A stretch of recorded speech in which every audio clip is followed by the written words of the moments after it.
विद्यार्थ्यांनो, आज आपण इयत्ता 12वी वाणिज्य विषयातील विषय वाणिज्य संघटन व व्यवस्थापन म्हणजेच OCM organisation of commerce and management या विषयातील 1.7 फेडरिक विन्स्लॉ टेलर म्हणजेच FW टेलर यांचा शास्त्रीय व्यवस्थापनाचा सिद्धांत आज आपण शिकणार आहोत. आता सिद्धांत मांडताना पहिल्यांदा आपण प्रत्येक प्रश्नाची सुरुवात ही प्रस्तावनेतनं करतो. प्रस्तावना म्हणजे त्या विषयाची, त्या उत्तराची आकर्षकपणे आणि महत्त्वाच्या मोजक्या शब्दामध्ये केलेली ओळख असते. आता प्रस्तावनेमध्ये आपण काय सांगितलेलं आहे, यातला प्रत्येक शब्द आपल्याला महत्त्वाचा असतो, कारण यावर आपल्याला 1 मार्काचे प्रश्न सुद्धा विचारले जातात. FW टेलर हे एक अमेरिकन शास्त्रज्ञ होते. म्हणजे FW टेलर कोण होते, तर अमेरिकन शास्त्रज्ञ होते. 20व्या शतकामध्ये त्यांनी मिडवेल स्टील या कंपनीमध्ये काम करताना वैज्ञानिक आकडेवारीवर आधारित निरीक्षण व प्रयोग सादर केले. व्यवस्थापन व व्यवस्थापनासंदर्भातील एकूण विचारांच्या विकासातील त्यांच्या योगदानामुळे, योगदान म्हणजे महत्त्वाची कामगिरी, त्यांना शास्त्रीय व्यवस्थापनाचा जनक म्हणून ओळखले जाते. इथे तुम्हाला रिकाम्या जागा भरा, जोड्या लावा किंवा शब्दसमूहामध्ये प्रश्न विचारला जातो. टिंबटिंब यांना शास्त्रीय व्यवस्थापनाचा जनक असे म्हणतात. त्याचं उत्तर असणारे FW टेलर किंवा FW टेलर यांना टिंबटिंब म्हणून ओळखले जाते. तर याचं उत्तर असणारे शास्त्रीय व्यवस्थापनाचा जनक किंवा असे तुम्हाला प्रश्न येईल जोड्या लावामध्ये शास्त्रीय व्यवस्थापनाचा जनक आणि पुढे आपल्याला 2 पर्याय येतील, FW टेलर आणि हेनरी फॅल.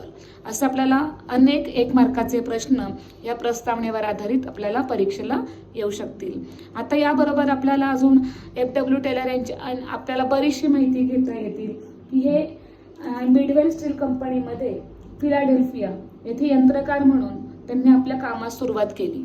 यंत्रकार म्हणून सुरुवात करता करता ते स्वतःच्या विकासातून, कष्टातून, परिश्रमातून मुख्य अभियंतापर्यंत पोचले.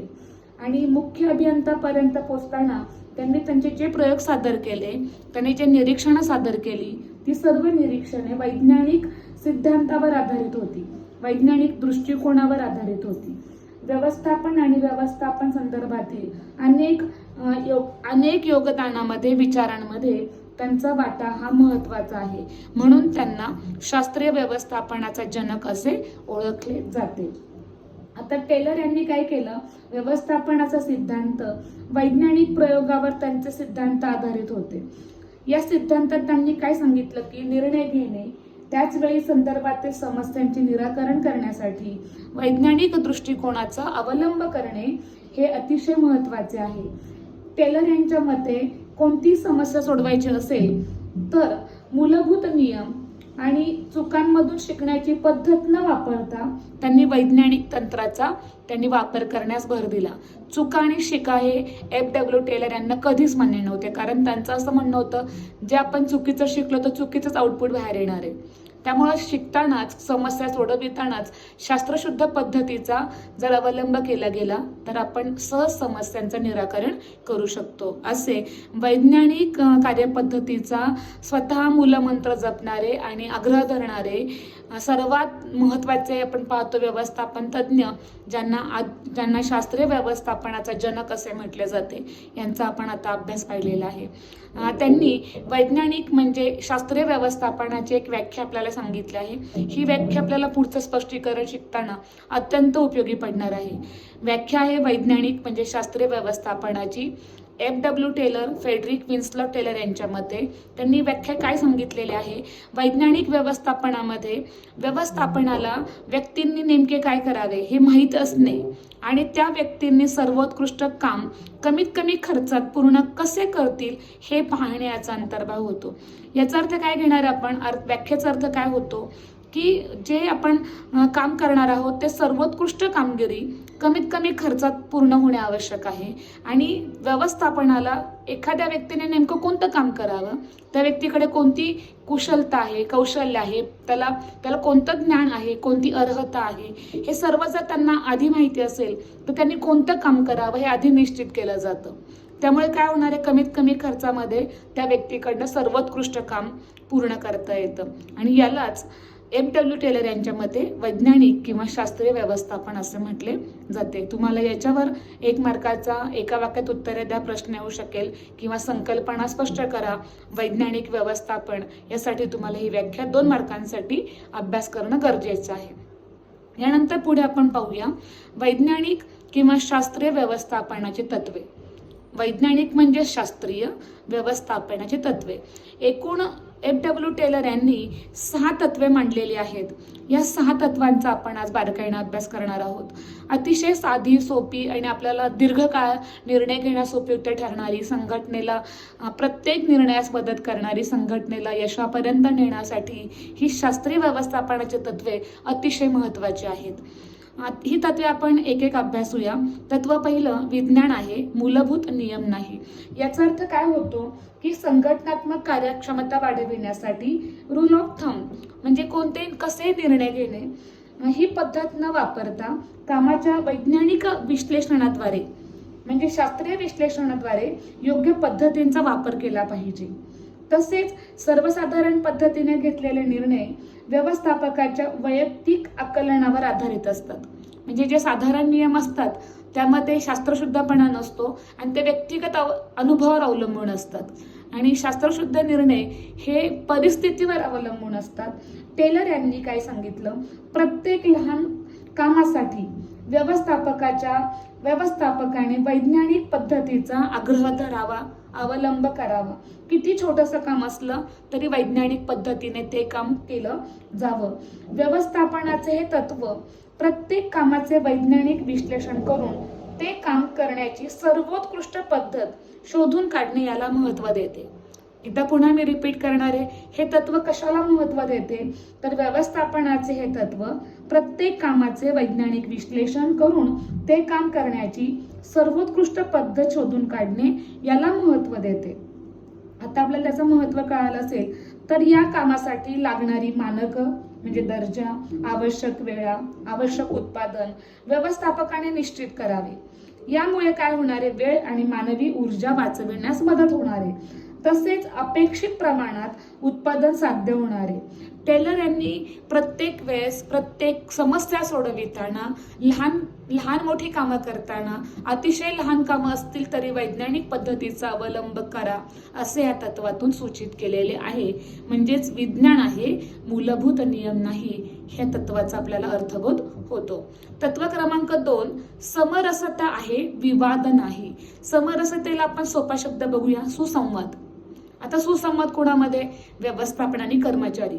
जर सुसंवाद असेल, विवाद नसेल तर त्या संघटनेमध्ये अतिशय चांगलं वातावरण निर्माण होतं.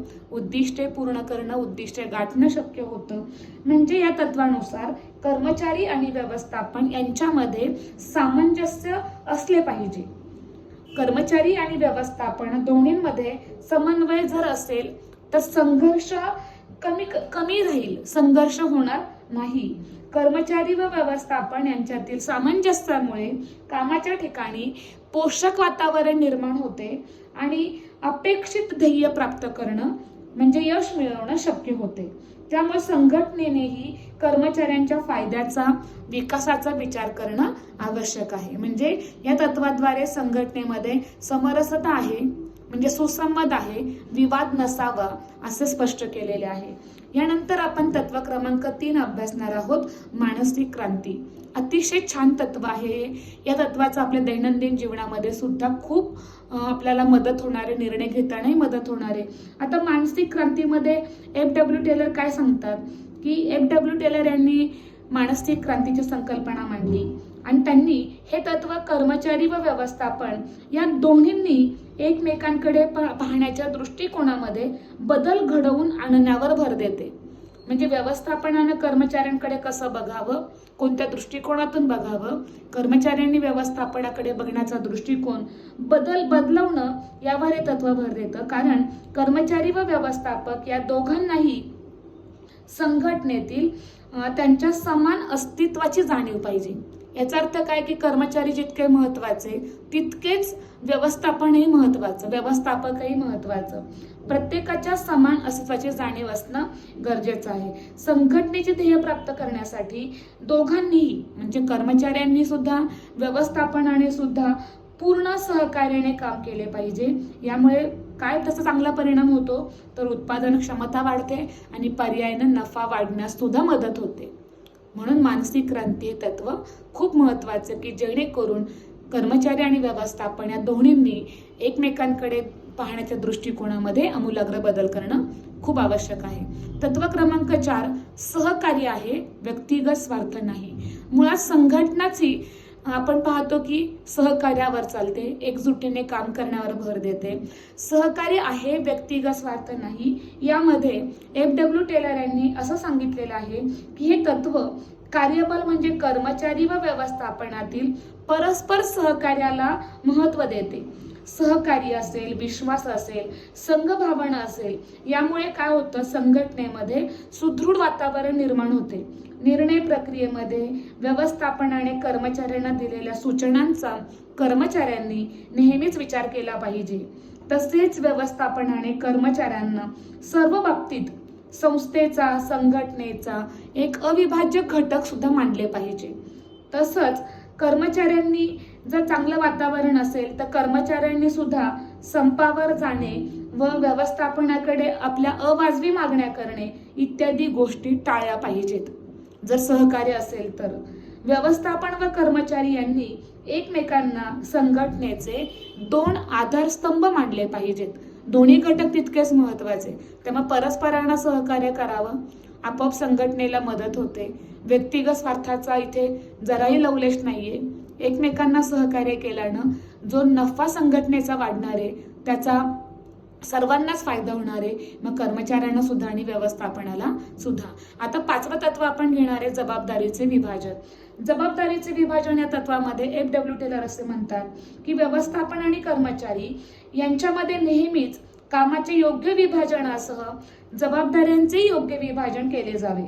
जसं कामाची जबाबदारी दिली जाते तशी जबाबदारी सुद्धा विभाजन केलं जावं. उच्च व मध्यम स्तरावरील व्यवस्थापन अधिकाऱ्यांकडून कामाचे नियोजन केले जाते, म्हणजे कामाचे नियोजन उच्च स्तराकडून केले जाते. तर कर्मचारी त्याच्या अंमलबजावणीवर लक्ष केंद्रित करतात, म्हणजे कनिष्ठ स्तर किंवा मध्य स्तर असेल. आपल्या वरिष्ठांनी दिलेल्या सूचनांनुसार कर्मचारी आपली कामे पार पाडतात. तसेच व्यवस्थापकांनी कर्मचाऱ्यांना सतत मदत करणे, प्रोत्साहन देणे, मार्गदर्शन केले पाहिजे. यामुळे काय होतं व्यवस्थापक आणि कर्मचारी या दोघांची कामगिरी उत्कृष्ट होते आणि त्याचा नकळत संघटनेला देखील मोठ्या प्रमाणात फायदा होतो. यानंतर तत्व क्रमांक 6 अधिक कार्यक्षमता व समृद्धीसाठी मालक आणि कर्मचाऱ्यांचा विकास. पहा, जर संघटनेची कार्यक्षमता वाढवायची असेल, संघटनेच्या समृद्धीसाठी मालकांबरोबर त्या कर्मचाऱ्यांचा सुद्धा विकास होणं गरजेचं आहे. म्हणजे इथे समन्वय सुद्धा आपल्याला दिसून येतो. कोणत्याही संघटनेची उत्कृष्ट कामगिरी फार मोठ्या प्रमाणात त्या संस्थेतील कर्मचाऱ्यांच्या कौशल्य आणि क्षमतांवर अवलंबून असते. म्हणूनच गरजेनुसार कर्मचाऱ्यांसाठी वेळोवेळी शिक्षण, प्रशिक्षण, विकास कार्यक्रम यांचं आपण पाहतो आयोजन केलं जातं. या सर्वांचा परिणाम काय होतो संघटनेच्या नफ्यावर होतो. प्रत्येक कर्मचाऱ्याला उच्च प्रतीची कार्यक्षमता व कमाल समृद्धीसाठी योग्य संधी व्यवस्थापनानं देणं आवश्यक आहे.